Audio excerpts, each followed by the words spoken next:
Iran की मंशा यह है कि अभी नहीं बल्कि आगे भी हॉर्मुज स्ट्रेट पर अपना कंट्रोल बनाए रखे।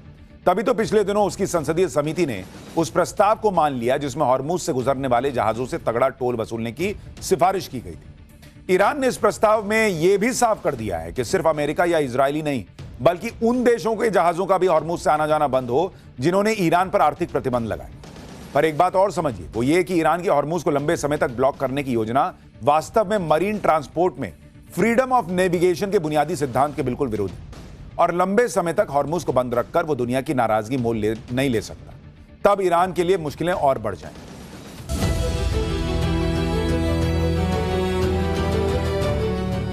स्ट्रेट ऑफ हॉर्मुज एक इंटरनेशनल वाटरवे यानी अंतर्राष्ट्रीय जलमार्ग माना जाता है। इस लिहाज से यूनाइटेड नेशंस के समुद्री कानून, United Nations Convention of law of the sea इस पर लागू होता है।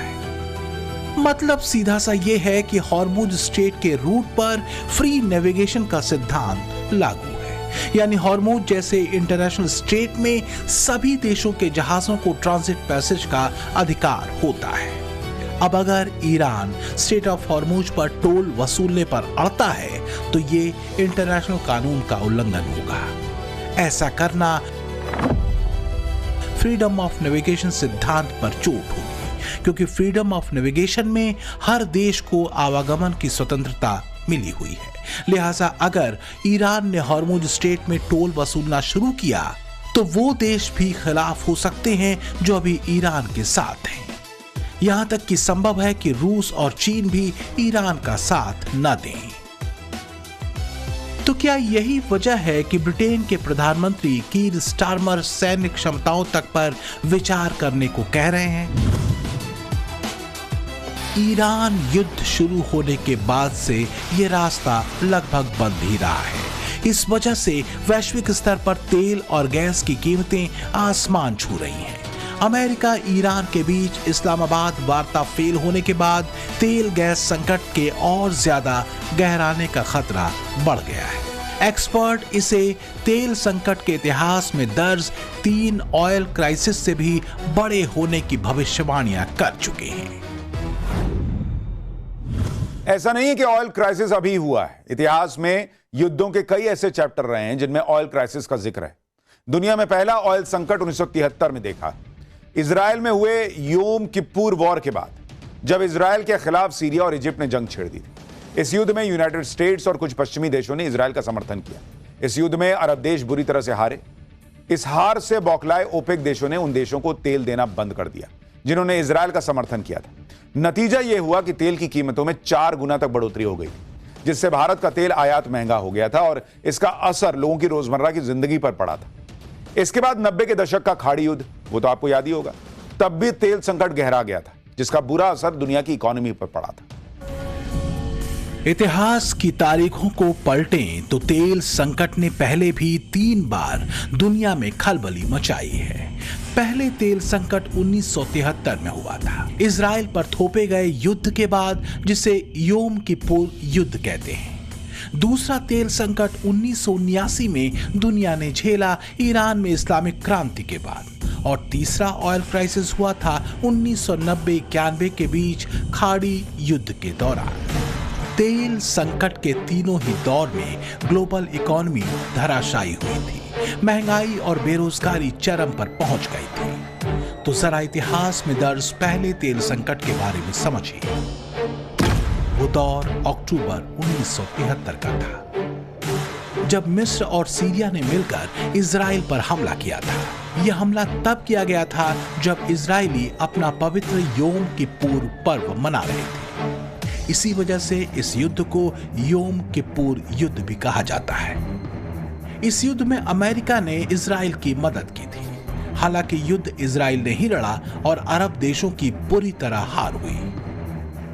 इससे चिढ़े अरब तेल उत्पादक देशों ने योम किप्पूर युद्ध में इजराइल का समर्थन करने वाले देशों को तेल निर्यात बंद कर दिया था। इससे वैश्विक स्तर पर तेल की कीमतें 300% से ज्यादा बढ़ गईं और ईंधन की भारी कमी हो गई थी।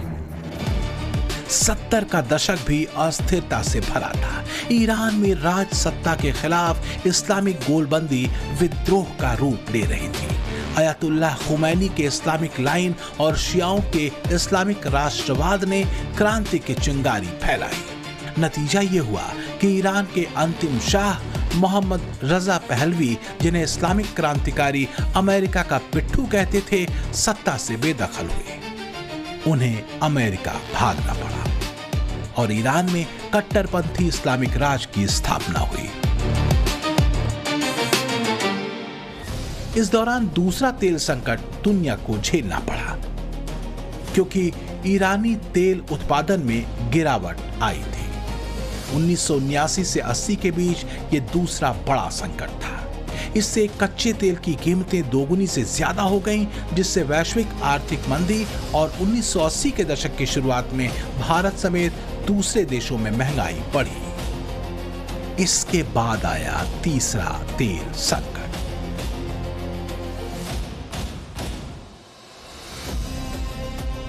90 के दशक की शुरुआत में वो दौर खाड़ी युद्ध का था। इराक ने कुवैत पर हमला किया था, जिसकी वजह से पूरी दुनिया की तेल आपूर्ति में बाधा पहुंची। नतीजा हुआ कि कीमतों में तेजी आई और पूरी दुनिया आर्थिक संकट में फंस गई। हालांकि खाड़ी युद्ध के दौरान आया तेल संकट 1970 के दशक की तुलना में कम समय तक ही रहा।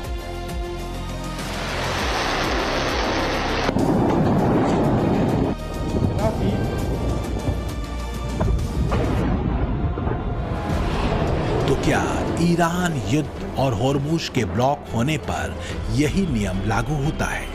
यानी लंबे समय तक होर्मुज स्ट्रेट का बंद होना संकट को गहरा सकता है? अमेरिकी मीडिया में चर्चा तेज है।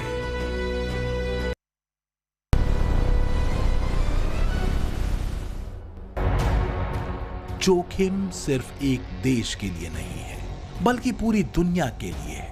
ईरान जानता है कि स्ट्रेट ऑफ होर्मुज के रूप में उसके हाथ में एक ऐसा चिराग है जो न सिर्फ उसे युद्ध से छुटकारा दिला सकता है, बल्कि अरबों डॉलर्स की कमाई हर साल करा सकता है। यही वजह है कि इस्लामाबाद वार्ता फेल होने के पहले तक ट्रंप स्ट्रेट ऑफ होर्मुज के खुलने को लेकर भरोसा दुनिया को दे रहे हैं। पर फिनिश कुछ भी नहीं हुआ। न युद्ध का तनाव, न दुनिया पर छाया एनर्जी संकट और न ही स्ट्रेट ऑफ होर्मुज का मौजूदा स्ट्रेस। मीडिया रिपोर्ट्स के मुताबिक इस्लामाबाद वार्ता के फेल होने के बाद ईरान ने फिर होर्मुज को कई देशों के लिए बंद कर दिया है। होर्मुज से 2 सुपर टैंकरों को भी लौटा दिया गया है। तो क्या ट्रंप वाकई कुछ और बड़ा और गंभीर करने वाले हैं, या फिर वो अपने पुराने बयानों से ही काम चलाएंगे? दुनिया की निगाहें स्ट्रेट ऑफ होर्मुज पर हैं, ईरान के रुख पर हैं। स्ट्रेट ऑफ होर्मुज के बंद होने या ईरान के टोल वसूलने, दोनों ही स्थितियों में असर तेल, गैस और खाद के दामों पर पड़ना तय है, जिसका सीधा असर वैश्विक अर्थव्यवस्था पर होगा। अगर अर्थव्यवस्था बुरी हुई तो जियोपॉलिटिकल टेंशन बढ़ेगी और युद्ध के बादल और गहरे और व्यापक हो सकते हैं। Bureau report, times now, Navbharat. Iran युद्ध के बीच भारत ने एक ऐसा काम कर दिया जिस पर बहुत ज्यादा बात नहीं हुई और जिस पर बहुत लोगों का ध्यान नहीं गया, लेकिन यह ऐसा ऐतिहासिक काम है जिसके बारे में सुनकर बड़े बड़े देश हैरान हैं। चीन और अमेरिका तक के होश उड़ गए, क्योंकि जिस वक्त पूरी दुनिया परमाणु कर रही है, उसी वक्त में भारत ने परमाणु के मामले में कुछ ऐसा कर दिया जो दुनिया में अब तक सिर्फ एक देश कर पाया है, और वो देश है रूस। यानी भारत ने जो कर दिया वो अमेरिका और चीन भी नहीं कर पाए। परमाणु के मामले में भारत ने ऐसा क्या कर दिया, न्यूक्लियर फील्ड में ऐसा क्या कर दिया कि दुनिया दंग है। क्यों ये कहा जा रहा है कि ये पीएम मोदी का ऐसा धमाका है जिससे 700 साल तक की फ्री बिजली मिल जाएगी? क्या दुनिया भर के न्यूक्लियर साइंटिस्ट क्यों भारत के सनसनीखेज उपलब्धि से हैरान हैं, आज आपको बताऊंगा, और बिल्कुल आसान तरीके से आपको समझाऊंगा, क्योंकि परमाणु का नाम आते ही कई लोगों को समझने में टेक्निकल दिक्कत लगने लगती है। लेकिन चूंकि ये पाठशाला है और यहां हम आपको हर चीज सरलता से समझाते हैं, तो आज आपको बताऊंगा कि भारत ने क्या अचीव कर लिया है कि हर भारतीय को गर्व होना चाहिए, हमारे वैज्ञानिकों पर गर्व होना चाहिए। भारत की इतनी बड़ी कामयाबी भारत को कैसे सुपर पावर बनाने की तरफ और आगे ले जाएगी, पहले उसका ट्रेलर देखिए, फिर विस्तार से बताता हूं। दुनिया में इस वक्त परमाणु की बड़ी चर्चा है।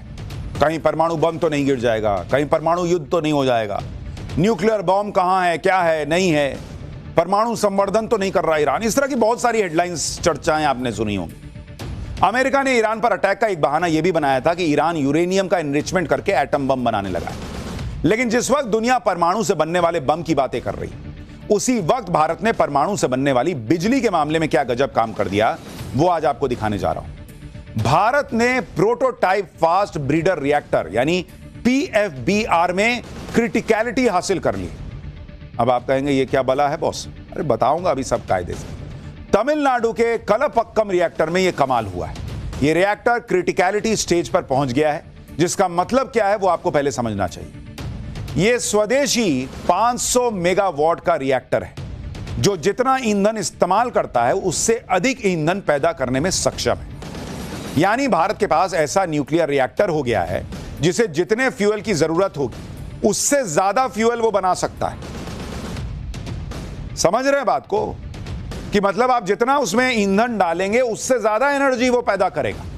थर्ड स्टेज में पहुंचने के बाद इस फास्ट ब्रीडर न्यूक्लियर रिएक्टर से भारत को करीब 500 से 700 साल तक मुफ्त बिजली मिल सकेगी। रूस के बाद भारत दुनिया का दूसरा देश बन गया है जिसने फास्ट ब्रीडर तकनीक में महारत हासिल कर ली है। तमिलनाडु के कलपक्कम न्यूक्लियर कॉम्प्लेक्स में भारत ने जो सफलता हासिल की है, एटॉमिक साइंस की भाषा में इसे क्रिटिकलिटी कहते हैं। यह कितनी बड़ी कामयाबी है इसे आप ऐसे समझिए कि एटॉमिक एनर्जी में क्रिटिकलिटी को हासिल करने के लिए दुनिया के बड़े बड़े देशों ने एड़ी चोटी का जोर लगा दिया था, लेकिन सालों तक नतीजा नहीं निकला तो थक कर हार कर बैठ गए। कई देशों ने प्रोजेक्ट बंद कर दिए, और वो कौन कौन से देश थे इसके बारे में भी आपको आगे बताऊंगा। लेकिन फिलहाल देखिए कि भारत ने इसे हासिल करने की ऐसी जिद पकड़ ली थी कि भारत न थका न हारा, और 40 साल की अथक मेहनत के बाद क्रिटिकलिटी हासिल करके दम लिया। परमाणु विज्ञान की इस बहुत बड़ी सफलता को आसान शब्दों में समझिए कि क्रिटिकलिटी होती क्या और इससे क्या होगा। देखिए, एटॉमिक एनर्जी जो होती है, परमाणु ऊर्जा, उसमें क्रिटिकलिटी के 3 लेवल होते हैं।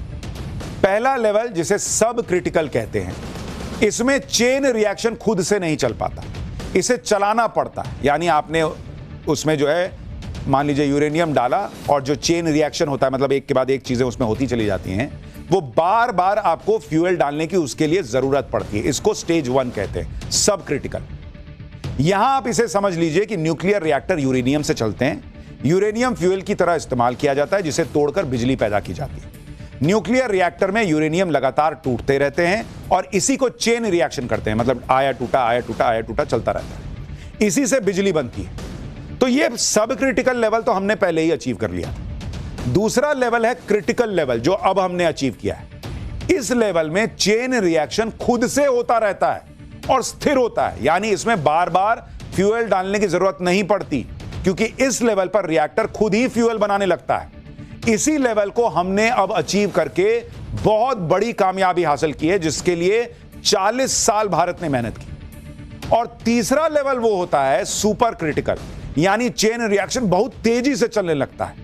अगर काबू नहीं किया गया तो ये कंट्रोल से बाहर होकर बहुत भयानक भी हो सकता है। भारत ने एटॉमिक एनर्जी में दूसरा लेवल यानी क्रिटिकलिटी का लेवल हासिल कर लिया है। इससे होगा यह कि अब भारत के स्वदेशी PFBR यानी प्रोटोटाइप फास्ट ब्रीडर रिएक्टर में चेन रिएक्शन खुद से चलता रहेगा। इससे निकलने वाली एनर्जी भी स्थिर बनी रहेगी। यह वैसे है जैसे मान लीजिए आपने किसी ऐसे स्टॉक में पैसा लगा दिया, या ऐसे म्यूचुअल फंड में पैसा लगा दिया, या मान लीजिए आपने जो है FD कर दी, कि आपका पैसा तो सुरक्षित है ही, उससे आपको और जो है वो मुनाफा भी होता रहेगा और एक निश्चित रकम मिलती रहेगी। वैसे ही आप इसमें एनर्जी के लिए आपने फ्यूल डाला, बाकी फ्यूल फिर बनता रहेगा और इसमें अपना काम चलता रहेगा।